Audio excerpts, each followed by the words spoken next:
Hello beautiful people, I am Michaela Curtis and today we are going to be talking about how to prepare for graduate school.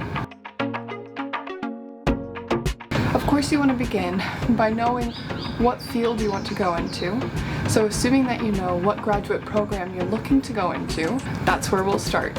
So tip number 1 is to complete all prerequisite coursework for that program.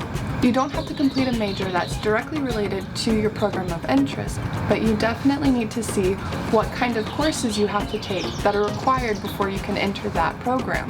Whenever you're taking these courses, you want to be serious about them and do your best when it comes to making a good grade, but also making a good impression for the professors or teacher's assistants that you have during that course. Tip number 2 is to start your test prep early. Not all programs have a standardized test requirement anymore, but if they do, you definitely want to start your test prep early. Successful test takers usually have anywhere from 200 to 1,000 hours that they put into studying outside their normal coursework and leisure reading. Most people will start their test prep about a year before their expected test date, unless of course you may have a big gap of time before taking your test in which you could do a lot of that studying full-time in the months before you actually take the test. Also, when it comes to studying, you want to make sure that you have a good routine that's not just 100% studying.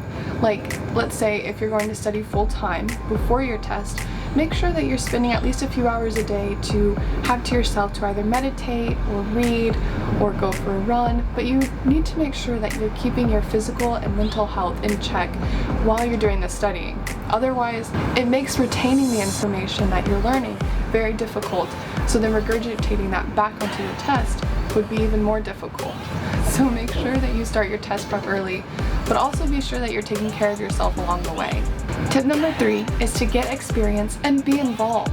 This could be in shadowing or observation hours, volunteer hours, participating in college clubs or events, or this could even be a paid experience. Now, in all of your encounters with professionals both on and off campus, you want to be sure that you're making a good impression and being courteous of their time and space. If you tell someone that you're going to be there at a specific time, you want to try and be there at least 10 minutes before. If you know that you're not going to be able to make it, or if you're going to be late, you certainly want to contact the person in charge and tell them of your situation.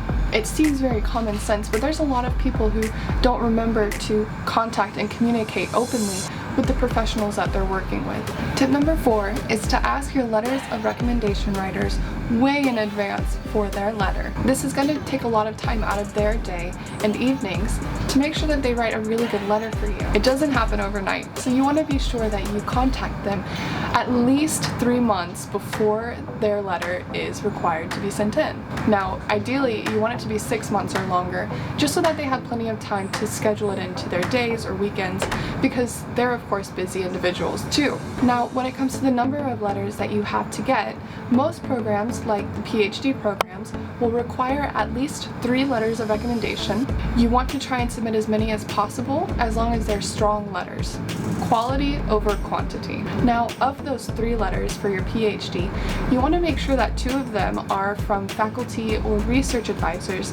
And like I said earlier, just be courteous of their time and space. Tip number 5 is to keep a journal.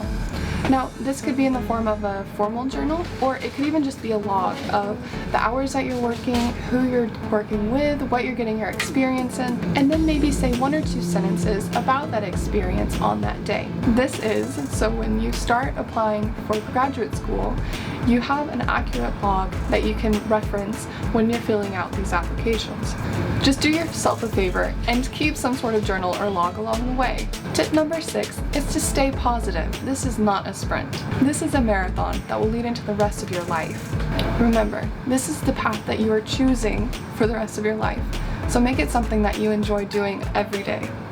And also, make sure that you take some time to yourself along this journey to really evaluate if this is what you want.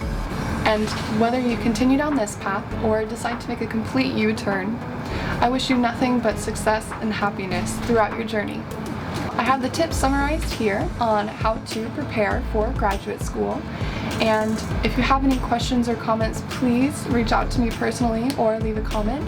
I would love to get back to you and to hear how you're doing on your graduate school journey and what more I could do to help you along the way. Like and subscribe for future advice and informational videos as I continue through my graduate school journey. And as always, thanks for watching!